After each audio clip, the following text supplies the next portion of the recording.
Hello friends, learned में आपका स्वागत है।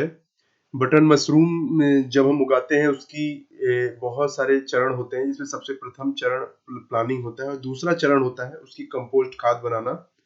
तो मैं आज आपको इस लेक्चर में कंपोस्ट खाद बनाने की प्राथमिक विधि पूरी तरह बताऊंगा और उसकी तमाम बारीकियों के लिए हम एक अलग लेक्चर देंगे आपको। इस लेक्चर में आप ये जान पाएंगे कि आपको क्या क्या रॉ मटेरियल लगेगा अपने मशरूम बिजनेस को स्टार्ट करने के लिए, और जिसमें कि कंपोस्ट बनाने में क्या लगेगा। ठीक है, तो और साथ साथ आपकी बेसिक विधि क्या होगी और कुछ सावधानियां। तो आइए देखते हैं कि कंपोस्ट खाद को बनाने के लिए हमें क्या करना होता है।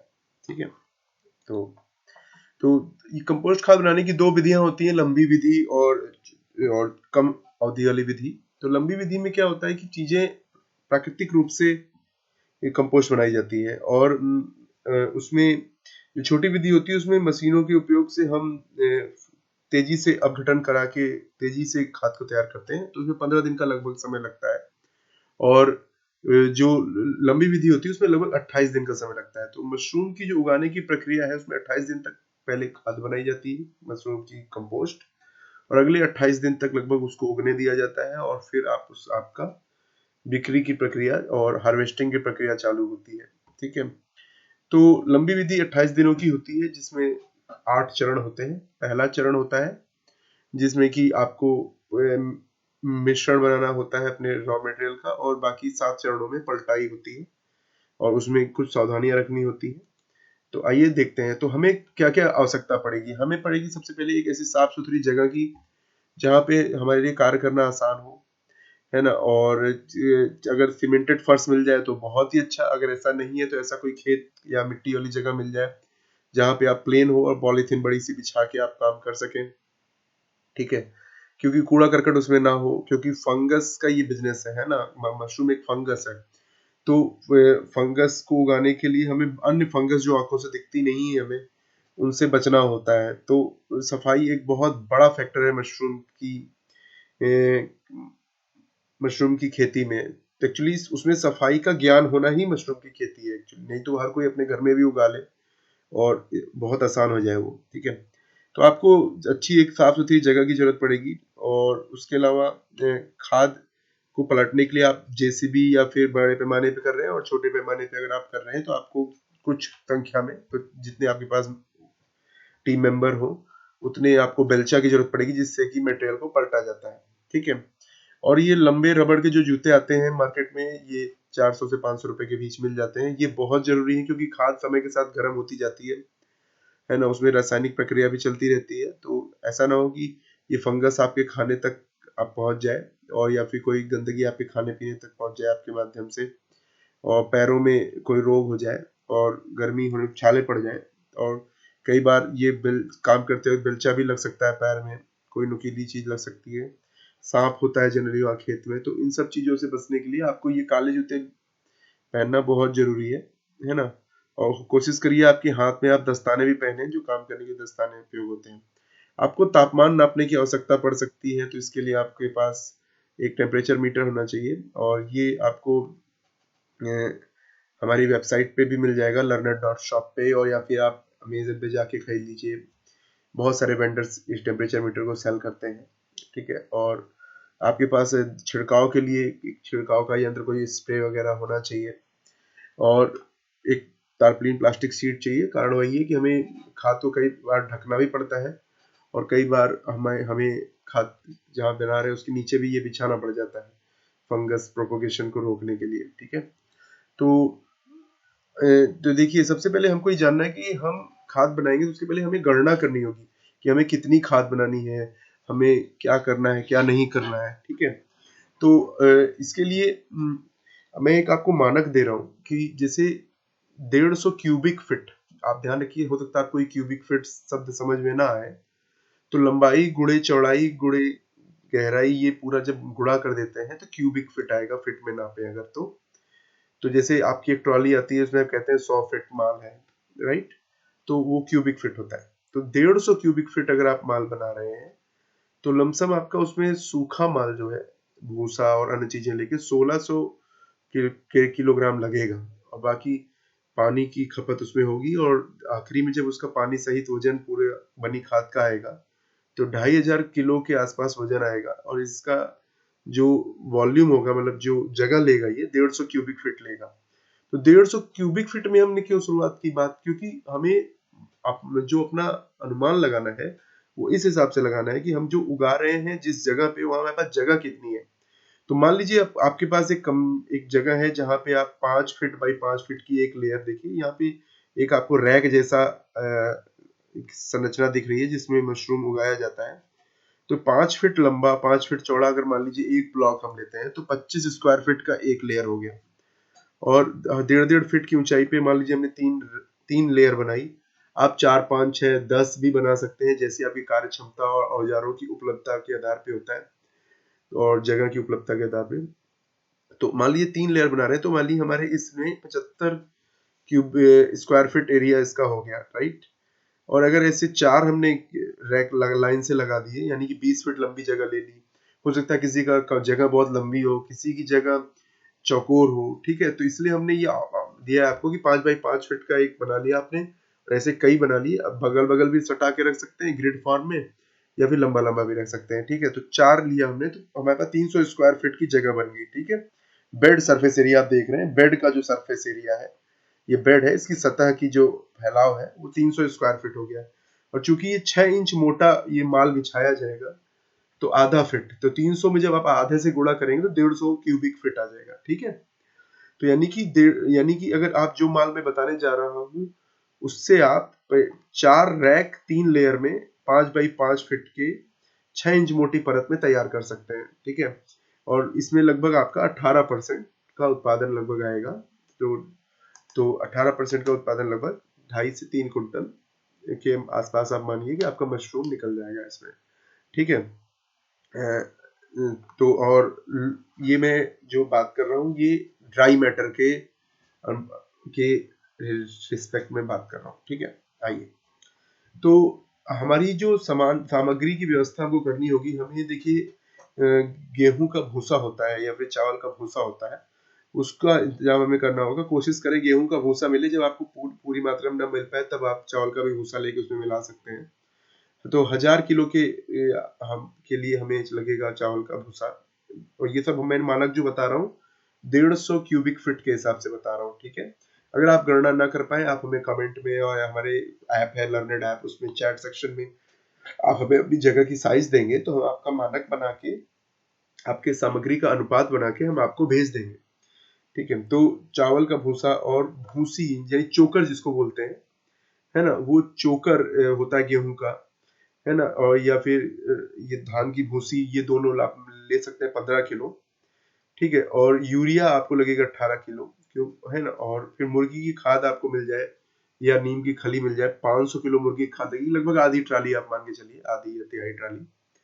और जिप्सम, लेकिन कोशिश करिए आप तौल के डालें तो बहुत अच्छा होगा, जिससे आपकी क्वालिटी रेशियो मेंटेन रहेगा, आपका प्रोपोगेशन का और पीएच वैल्यू, हीट रेशियो, ये सब चीज मेंटेन रहेगी, क्योंकि बड़ी ही संतुलित पर्यावरण में वो मशरूम, बटन मशरूम उगता है ना। ऐसे ही नहीं कि रैंडमली ही उग जाता है। और वो पर्यावरण मेंटेन करना ही की जो कला है, इसीलिए आपको लोग पैसे देते हैं। लोग आपको मशरूम के लिए पैसे नहीं देते, लोग आपकी उगाने की कला के लिए पैसे देते हैं, और वो कला सीखने ही आप यहाँ आए। 35 किलो के का, और पोटास आप 6 किलो, और सुपर फास्फेट 6 किलो, और कुछ अन्य चीजें भी लगेंगी जो भी हम आगे देखेंगे। तो ये जो सामान है, इसकी लागत के भी बारे में हम जानकारी ले लेते हैं। आप देख रहे हैं कि 1000 किलो ये वही सरणी है, और इसमें लगभग खर्च जोड़ा गया है 7 रुपए किलो के हिसाब से भूसा के 7000 रुपया लिया गया। अन्य चीजों का खर्चा आप यहाँ देख रहे हैं, तो मैं इस पे समय व्यतीत नहीं करना चाहता। आप देखिए लमसम आपका ये 2 लीटर फार्मलिन यहाँ पे लगेगी हमको। फार्मलिन लगती है हमारी सरफेस की सफाई के लिए और तमाम उपकरणों की सफाई के लिए। जिस कमरे में उगाया जाता है वहां पे भी फार्मलिन लगती है पूरे महीने भर, ठीक है, अगर जरूरत पड़ गई तो। अगर हमने हम जहाँ आ जा रहे हैं, हमारे पैरों से लग के जमीन गंदी होती है, वहां भी साफ करना पड़ता है, तो फंगस को किल करना पड़ता है। तो टोटल लगभग 10,000 रुपया लगभग आपको खर्च लग जाएगा इसमें, है ना। तो कच्चे माल में, फिर लेबर चार्जेस हैं, फिर आपके जो ग्रो रूम है उसमें बिजली भी खर्च होगी आपकी 1 महीने तक, है ना, और तमाम खर्चे आएंगे, तो उसका हम आकलन बाद में करेंगे। लेकिन कच्चा माल आपका 10,000 रुपए का लग जाएगा मोटा मोटी, ठीक है। तो आइए देखते हैं हमारी खाद, ये कच्चा माल हम लेके आए, अब हमारी खाद बनाने की विधि क्या है। तो सबसे पहले खाद बनाने का सही समय क्या है। अगर आप एसी में खेती कर रहे हैं और साल भर आप मशरूम उगाते हैं तो आप किसी भी समय इसको बना सकते हैं, ठीक है। लेकिन अगर आप जाड़े में खेती कर रहे हैं, मौसम में जब आपको एयर कंडीशन की जरूरत नहीं होती, अक्टूबर से स्टार्ट करके फरवरी तक, तो आपको ये सितंबर के 1 तारीख से ये खाद बनाना शुरू कर देना चाहिए, ताकि 28 सितंबर ताकि ताकि 28 सितंबर तक आपकी खाद 29 सितंबर तक तैयार हो जाए, ठीक है। तो सही समय है कि आप इस समय शुरू कर दें। समय का ध्यान रखना बहुत जरूरी है, और फिर आप बार बार पूरे जाड़े भर बनाते रह सकते हैं, जैसे जैसे आपको बार बार बुआई करनी है, आपने कई शेड में बोया हुआ है, कई बार बो रहे हैं। तो सबसे पहले जो जगह आपने चुनी है खाद बनाने के लिए, उसकी सफाई बहुत जरूरी है। अगर पॉलीथीन पे है तो पॉलीथीन के ऊपर, और अगर फर्श पे है तो फर्श पे आप ये 2% फॉर्मल्डिहाइड, मतलब जो मैंने फॉर्मलिन लिया था उसको पानी में 2%, अभी मैं इसका रेशियो भी आगे दूंगा आपको, कितने पानी में कितना ग्राम, लेकिन 2%, जैसे 100 लीटर है तो 2 लीटर, 100 लीटर पानी है तो 2 लीटर, ठीक है। स्प्रे करके जमीन में स्प्रे मार देंगे और सूख जाने देंगे, तो वहां पे जो बैक्टीरिया है, जो फंगस है जो हमें नहीं चाहिए, जिनके माध्यम से आगे उसमें कीड़े जनित हो सकते हैं, नई तरह तरह के अजीब अजीब से रोग फैल जाते हैं खाद के अंदर, जो आपको आंखों से कई बार दिखेंगे भी, तो वो नहीं फैलेगा, ठीक है। तो ये बहुत जरूरी है, आपके जूते साफ होना, आपके जूते हर बार आप जब वहां जाएं तो फार्मलिन के घोल से अपने जूतों को साफ करना, अपने हाथों को, ग्लव्स को साफ करना, ठीक है। और तो ये बहुत जरूरी है, और तो ये एक सबसे जरूरी प्रक्रिया है। तो उसके बाद पूरे घोंसे को आप वहां पे फैला दीजिए, और फैलाने के बाद उसको पानी से पाइप लगा के पूरी तरह से साफ कीजिए। कोशिश करिए आपका जो पानी आ रहा है वो एक साफ स्रोत से या ताजे पानी का स्रोत हो, ऐसा नहीं किसी ऐसे तालाब या कुएं से आप ले रहे हैं जहाँ का पानी गंदा है या दूषित है, और वो फिर आके आपके इसमें नई फंगस क्रिएट कर दे, ठीक है, आपके भूसे में। और भूसे को फैलाते रहिए ताकि पानी नीचे तक चला जाए, क्योंकि आप ध्यान देंगे अगर भूसे में पानी लगाएंगे तो पानी एक लेवल के बाद पानी जाता नहीं है, वो रास्ता बना के ऊपर ऊपर से चला जाता है, ये अनुभव की बात है। तो आप इसमें फैलाते रहें इसको, और उसमें पानी डालते रहें, पूरा भूसा अच्छे से भीग जाना चाहिए, ठीक है। तो लगभग 1000 किलो भूसा अगर आप लाए हैं 1 टन, तो आपको 4000 लीटर की पानी की टंकी लग जाएगी इसको पूरी तरह भिगाने में, ठीक है। तो इसके बाद आइए एक प्रैक्टिकल देखते हैं कि कैसे भूसे को फैलाया जाता है और भिगाया जाता है। आप मेरी स्क्रीन पे देख पा रहे हैं, एक साइड वीडियो है हमारा ये, कि यहाँ पे भूसे को एक पाइप से भिगाया जा रहा है, और फिर इसमें इसके बाद इसका ढेर लगाया जाएगा। जो ढेर लगाने की प्रक्रिया है वो समझना बहुत जरूरी है, क्योंकि उसमें अगर थोड़ी सी भी गलती कर देंगे तो आपको दोबारा सारा काम करना पड़ेगा उसको सुधारने के लिए, अगर आपको पहले से नहीं पता, आपने भिगा तो दिया। तो ढेर जो है त्रिभुज आकार में लगना है, जिसमें आपका त्रिभुज जो है, आप अभी आगे की स्क्रीन में देखेंगे कि 5 फीट ऊंचा, 5 फीट चौड़ा होगा, और लंबाई कितनी भी हो सकती है, ठीक है। अगर आपने इससे अधिक चौड़ाई और इससे अधिक गहराई या कम की, दोनों ही परिस्थितियों में आपको नुकसान होगा। जैसे कि आप देख रहे हैं ये भाई साहब जो माल को लेके लंबाई में फैला रहे हैं, धीरे धीरे ये एक ढेर बनता चला जाएगा और लंबान में ये फैलता चला जाएगा, ठीक है। तो और जैसे जैसे ये आगे बढ़ेगा वैसे वैसे ये ढेर 5 फीट ऊंचाई तक जाएगा, उसके बाद रोक दिया जाएगा और लंबाई में आगे बढ़ाएंगे, ठीक है। तो इससे सही तापमान वहां मेंटेन रहेगा। इसके बाद आपने अपना सारा मटेरियल जो लिया गया उसको उस पर मिलाना है बराबरी में। अब इसके लिए आप क्या करिए, गहराई का मापन करिए, ठीक है। जैसे आपने 2 फीट मोटाई में पूरा पहले बिछाया था मटेरियल, है ना, तो उसके ऊपर एक बराबर माप में चोकर आपने फैलाया, एक बराबर माप में जिप्सम फैलाया, सब कुछ बराबर हर जगह करना है। बड़ी मात्रा में जब बनाते हैं तो हमारा मिश्रण सही नहीं बन पाता, ये भी एक बात होती है। इसलिए मेरी कोशिश है आप छोटी छोटी मात्रा में कई बार बनाएं, शुरुआत जब आप कर रहे हैं, या फिर बेहतर औजारों का उपयोग करें, इसके बारे में आपको बताऊंगा कि बड़ी मात्रा में मिलाने का इफिशिएंट तरीका क्या है। ये जिस तरह से काम किया जा रहा है ये भी ठीक है, लेकिन ये इससे भी बेहतर तरीका है जिसमें खर्च कम लगेगा और उत्पादन भी ज्यादा आएगा, क्योंकि आपकी खाद की ताकत अलग अलग जगह अलग अलग होगी अगर, तो उत्पादन भी अलग अलग आएगा। ठीक है, और इससे आपके साथ धोखा भी हो सकता है कई बार कि आप डिलीवरी करने वाले हैं प्रोडक्ट की और मशरूम की, और आपका उतना उत्पादन ही उस समय नहीं हुआ, और जब आपके पास डिलीवरी तब आपके पास ज्यादा उत्पादन आ गया। तो आपने तो इसका संबंध खाद बनाते वक्त कमजोर खाद और संतुलित खाद बनाना बहुत जरूरी है। तो जिप्सम देखिए और पोटास, जिप्सम छोड़ के बाकी सब कुछ है ना, जिप्सम छोड़ के बाकी सब कुछ आपको मिला देना है जो कुछ भी उसमें दिया गया है। ठीक है, फार्मलिन नहीं मिलाना अभी, और जिप्सम नहीं मिलाना। फार्मलिन का भी कोई रोल नहीं है, अभी जब रोल आएगा तो मैं बताऊंगा। तो फिर उसके बाद उसको ऐसे मिश्रण करवाइए भूगे, इसका पूरा मिलने के बाद फिर इसका ढेर लगाएंगे। तो ये ढेर लग भी रहा है, लेकिन साथ साथ ढेर की पैमाना बना हुआ है, कितना लंबा, कितना चौड़ा, कितना ऊंचा।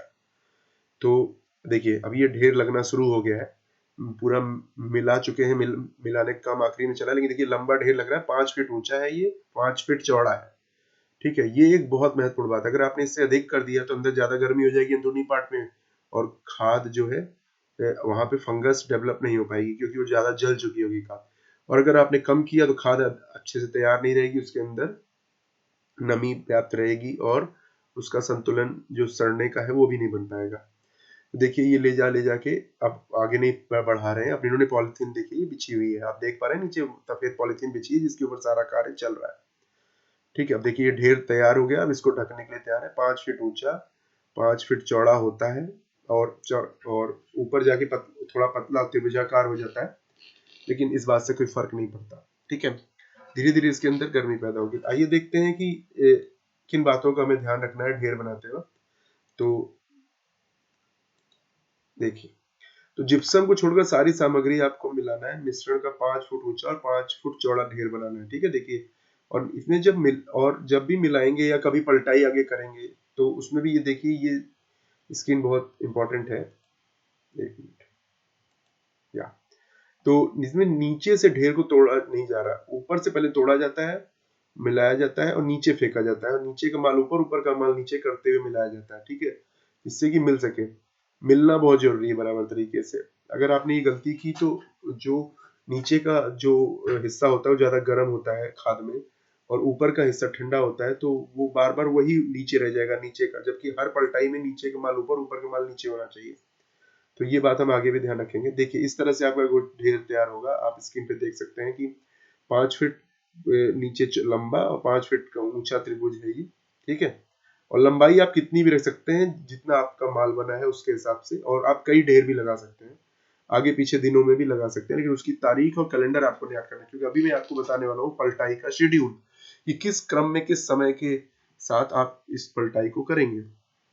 ठीक है, तो आप अगर पलटाई सही नहीं करेंगे तो आपका अगर आगे पीछे किया आपने, समय खराब किया, तो भी आपका नुकसान होने वाला है, क्योंकि ज्यादा गर्म होने के कारण खाद में झुलसापन आ जाएगा, और अगर कम सड़ा तो आप जान रहे हैं कि कंपोस्ट देर से तैयार होगी। तो आइए देखते हैं इसके लिए जी। तो देखिए जो पलटाई होगी, पहला तो मैं मिश्रण का दिन जिसको आप पहला दिन कैलेंडर में नोट करेंगे, फिर 5वां, 9वां, 13वां, 17वां, 21वां, 25वां और 28वें दिन पलटाई होगी।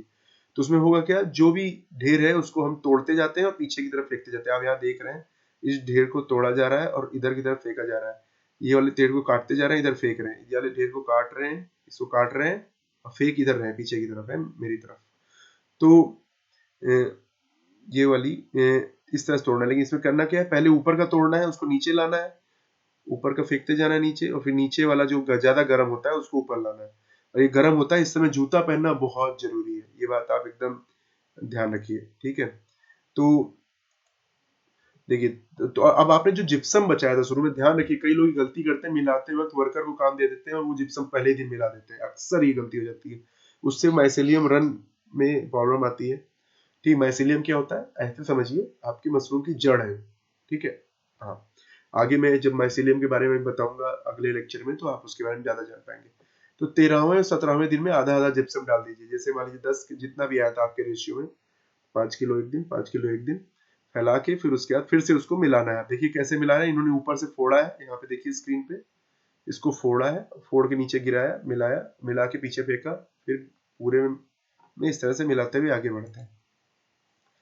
जब 25वां दिन आएगा तो उस दिन लगभग आपकी खाद लगभग तैयार सी हो जाती है। तो अब हमें उसके अंदर जितने दिनों में पानी में उसको दिया जा रहा था, हर बार जब मिला रहे थे, तीसरी चौथी पलटाई के बाद तो हम पानी नहीं देते, लेकिन जो भी पानी दे रहे थे उसमें वो मुर्गी खाद पड़ी है, तमाम तरह के कीड़े मकोड़े भी अंदर पैदा हो सकते हैं, फंगस पैदा हो जाती है फिर से।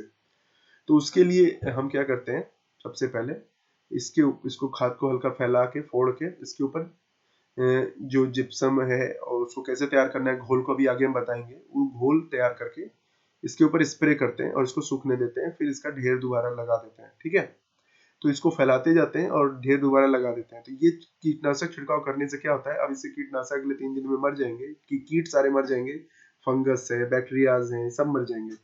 और तो अब क्या होगा कि ये एकदम शुद्ध खाद बन के तैयार होगी, और जिसकी वजह से इसके अंदर अमोनिया की महक आ जाएगी, और ये 3 दिन के अंदर निकल जानी चाहिए महक। अगर आपने ज्यादा स्प्रे कर दिया, आपने वो घोल जो मैंने बताया है फार्मलिन वाला, वो आपने सही से नहीं बनाया, कीटनाशक घोल सही से नहीं बनाया, तो आपकी 28वें दिन अमोनिया की गंध बची है कि नहीं, ये आपको पता करना पड़ेगा।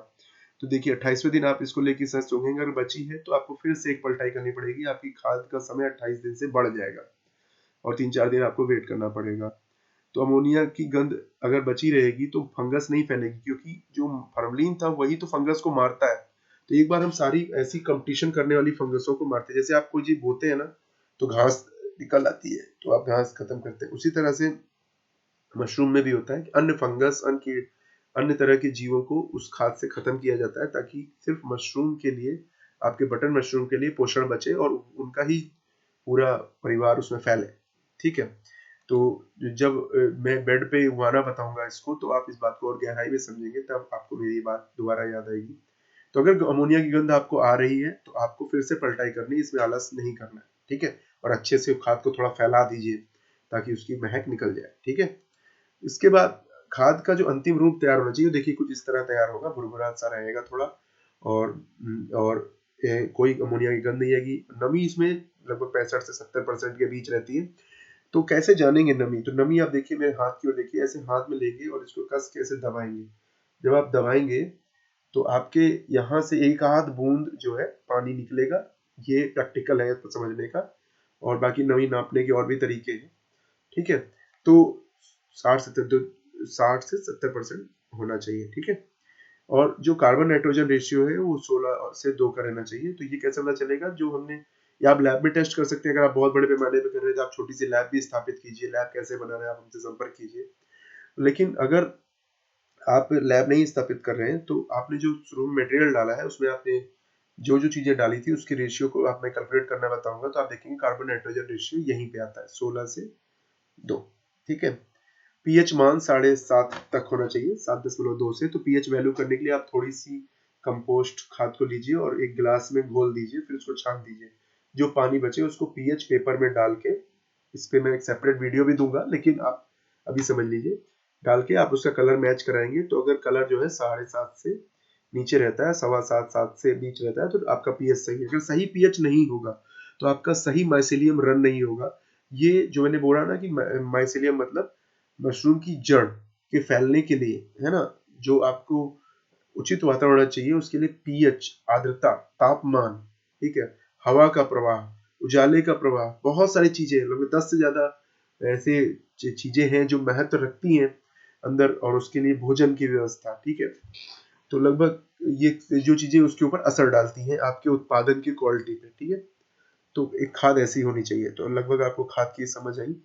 फिर नमी की जांच देखिए कैसे, मैंने जो बता रहा था, मैं मुट्ठी में लेके आपको ये दबाना है, खाद को लेके दबाना है, और एक आध बूंद ही केवल यहाँ पे आपके उंगली पे, एक आध बूंद यहाँ पे निकलना चाहिए बस पानी, है ना, इससे ज्यादा नहीं। इससे ज्यादा है मतलब तो फिर थोड़ा खाद को सुखाइए, है ना, 10-12 घंटे फैला दीजिए, हवा पंखा चला दीजिए। ठीक है, कंपोस्ट को अब ठंडा होने के लिए देखिए फैला देंगे, क्योंकि अब वो पूरी तरह कंपोस्ट हो गई, मतलब डिकम्पोज हो गई है, और वो अब उसमें आपका गर्मी रहेगी अगर, तो हमारा और इसके बाद हम इसमें स्पॉन, स्पॉन मतलब होता है बीज, एक तरह से आप सोचिए मशरूम का बीज, ठीक है। लेकिन स्पॉन क्या होता है, गेहूं के उबले हुए दानों को के ऊपर फंगस स्थापित की जाती है और उसकी एक विधि है, और आप खुद भी कर सकते हैं। आप वैसे मैं सलाह दूंगा शुरू में तो आप इसको बनी बनाई लैब से खरीदें, क्योंकि स्पॉन अगर खराब क्वालिटी का है तो आपका पूरा निवेश खराब हो जाएगा पिछले 3 महीने का।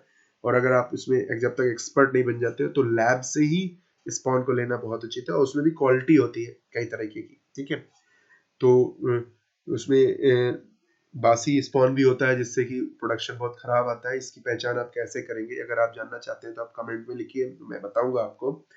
तो कंपोस्ट को ठंडा होने के लिए फैला दीजिए। तो देखिए जो मैंने बोला था कि जो घोल तैयार करना है आखिरी में कीटनाशक के लिए, राइट, तो वो ये है, स्प्रे लेंगे करेंगे 1.5 लीटर आपने फॉर्मलिन ले लीजिए, लगभग 2% का रेशियो मेंटेन रखता हूं मैं, लोग 3% तक भी जाते हैं, ज्यादा हार्ड स्प्रे करते हैं, लेकिन 2% ही ओके अगर आप शुरू से सब कुछ सावधानियां लेके चल रहे हैं। तो 50 ग्राम बेवेस्टीन और 40 लीटर पानी में घोल लीजिए ये सब, और 1 टन खाद के लिए है ये, तो आप हैं तो 1 टन आपने भूसे का इस्तेमाल किया था, है तो आपकी टोटल 2.5 टन खाद तैयार होगी, तो उस हिसाब से आप गुणा कर लीजिए 2.5 से इसमें। तो इतना लिक्विड तैयार करके पूरे पे स्प्रे करेंगे बराबर मात्रा पे। अब ऐसा ना हो कि आपका जो वर्कर कर रहा है कुछ में तो बहुत ज्यादा स्प्रे कर दिया, आखिरी में थोड़ा ही बचा 1 बाल्टी और वो आधे माल पे स्प्रे कर दिया, ऐसा नहीं होना चाहिए। वहां अनुशासन रखना होगा। आप फिट में नाप लीजिए, भाई मेरा 100 फीट लंबा बेड है या 25 फीट लंबा बेड है, या मेरा जो ढेर तैयार हुआ है और मेरे पास 100 लीटर मटेरियल है, तो मैं हर 2 फीट पे कितना लीटर खर्च करूंगा, ठीक है। ये गणना आप कर लें, ठीक है। ये नहीं कि आपने एक स्प्रे लिया और एक आप मान लीजिए ज्यादा अनुभवी व्यक्ति था, सही रेशियो मार रहा है, नया लड़का आपने लगा दिया, और ये सब प्रैक्टिकली प्रॉब्लम होती है जब आप काम करेंगे तो आप देखेंगे कि आप तो ट्रेनिंग ले रहे हो ना, लेकिन आपका वर्कर ट्रेनिंग नहीं ले रहा है, सही बात है। तो या तो आप सुपरवाइजर बन के वहां लगे रहिए, नहीं तो उस वर्कर की भी ट्रेनिंग हमसे कराइए, या फिर आप स्वयं उसकी ट्रेनिंग करिए, ये वीडियो आप उसको दिखा दीजिए। इसीलिए हम ट्रेनिंग पहले वीडियो के माध्यम से करते हैं, क्योंकि मशरूम के जो फार्म होते हैं वहां पे बहुत बड़ी टीम होती है, पूरी टीम का ही ट्रेंड होना बहुत जरूरी है। अगर आपका एक व्यक्ति भी अनट्रेंड है, और अब ये कहते हैं ना कि सिर्फ मजदूर जितना ही ज्ञान है उसके पास, तो वो आपके फार्म को फेल कर देगा। एक व्यक्ति से रोग फैल सकता है, एक व्यक्ति से आपकी पूरी क्रॉप खराब हो सकती है, आपका कंपोस्ट खराब हो सकता है, आपके फार्म में आग लग सकती है, बहुत सारी बातें हो सकती हैं। तो आप पूरी टीम का ट्रेनिंग बहुत इंपॉर्टेंट है मशरूम में। और आप मशरूम का जो आपको पैसा मिलता है वो इसलिए नहीं मिलता कि आपने मशरूम उगाया, इसलिए मिलता है कि आप मशरूम उगा पाते हैं, ठीक है। Knowledge is very critical here, ठीक है। तो आप जो है, मेरी रिक्वेस्ट है कि आप ट्रेनिंग को बहुत सीरियस लें, प्रैक्टिकल को बहुत सीरियस लें, और बिना ट्रेनिंग के इसमें ना कूदें। और अभी क्या है कि अमोनिया की कोई स्मेल नहीं आनी चाहिए, ठीक है। ये बातें मैं आपको बता चुका हूँ। अब देखिए ये एनपीके रेशियो मैंने लास्ट में बताना बहुत उचित समझूंगा, कि आपकी खाद में एनपीके रेशियो अगर आप लैब टेस्ट कराएं तो 33:10:25 का रेशियो बनना चाहिए, ठीक है। और या फिर अगर आप परसेंटेज में बात करें तो इस तरह से होना चाहिए, कार्बन नाइट्रोजन के रिस्पेक्ट में है ये। तो देखिए 25 से 30% कार्बन रहता है, 25 से 30 गुना, है ना, नाइट्रोजन के। तो ऐसा क्यों, नाइट्रोजन से क्या मिलेगा और कार्बन होना इतना रेशियो में क्यों है, ये हम माइसेलियम के स्वास्थ्य के बारे में जब पढ़ेंगे तब हम समझेंगे। लेकिन अभी अगर आप लैब टेस्ट करते हैं, आपके पास उपकरण है अगर, तो ये रेशियो मेंटेन रहना चाहिए। और इस बात से हम कंटिन्यू करेंगे अपना अगला लेक्चर, जिसमें मैं आपको पहले थोड़ा ग्रो रूम के माहौल के बारे में बताऊंगा और इन पैरामीटर्स के बारे में बताऊंगा जो आपके मशरूम के उत्पादन से लेकर उसके पूरे जीवन काल को असर करते हैं, और उन पैरामीटर को हम कैसे अपने फार्म पे कंट्रोल करते हैं, ठीक है। तो इसके बारे में हमारा अगला लेक्चर होगा। धन्यवाद। आप जाइए गूगल प्ले पे और लर्नेड ऐप है, आप डालेंगे LEARNED, लर्नेड है, और जब आप लेक्चर्स को पूरी तरह अटेंड कर ले तब आप प्रैक्टिकल ट्रेनिंग के लिए हमारे यहाँ अप्लाई करें। और मेरी पूरी और प्रैक्टिकल के बाद भी टेस्ट होते हैं, और प्रैक्टिकल आपको प्रैक्टिकल के लिए सेलेक्ट किया जाएगा कि नहीं, इसके पहले भी हम एक टेस्ट लेते हैं। वो टेस्ट बहुत सिंपल होता है, लेकिन हमें ये पता चलता है कि जो लोग आ रहे हैं वो थोड़ा बहुत सीख के आ रहे हैं, ताकि प्रैक्टिकल सफल हो। ऐसा नहीं कि आपने खर्च किया, हमने खर्च किया, हमारी टीम ने आपके साथ समय व्यतीत किया और रिजल्ट कुछ भी नहीं निकला, ठीक है। तो आप अगर सीरियस हैं तो जाइए और इसको लर्नेट ऐप के अंदर और इस कोर्स को सीखिए। आपको कोई अगर दिक्कत आती है तो आप कर सकते हैं। और इसके अगर कूपन कोड आपको उपलब्ध हो जाए और तो आप हमसे रिक्वेस्ट भी कर सकते हैं कूपन कोड के लिए। तो और इसके डिस्क्रिप्शन वीडियो के यूट्यूब वीडियो के डिस्क्रिप्शन में भी आपको कूपन कोड मिल जाएगा, उसका भी यूज करके आप अपने कोर्स की फीस को कम कर सकते हैं। ठीक है। और आप अगर लर्नेट के बाइंग कॉन्ट्रैक्ट, मतलब हम जो आपका वो मशरूम उगेगा वो और उसका प्रोसेसिंग कॉन्ट्रैक्ट, उसको प्रोसेस करना, कैन करना और उसको हम कैसे खरीदते हैं, ये बारे में समझना चाहते हैं तो इस कोर्स में बने रहिए। हम आपको सिर्फ उगाना ही नहीं, बेचना, प्लानिंग करना, कैलकुलेट करना कि मैं सितंबर में बैठा हूँ और फरवरी तक कितनी मशरूम कंजम्पशन हो जाएगी, क्या सेल्स होगी। ठीक है, लगन होती है, शादी होती है, उसमें बहुत ज्यादा रिक्वायरमेंट होती है, लेकिन जिस दिन शादी नहीं होती उस दिन मशरूम फेंका जाता है। उस दिन मशरूम 80 रुपए किलो भी नहीं बिकता, और जिस दिन शादी होती है उस दिन मशरूम 300 से 500 रुपए किलो तक चला जाता है। तो इसको कैसे बैलेंस करें, कैसे अपने लॉसेस को कम करें, इन सारे हिडन नॉलेज को समझने के लिए आप हमारे साथ बने रहें। धन्यवाद।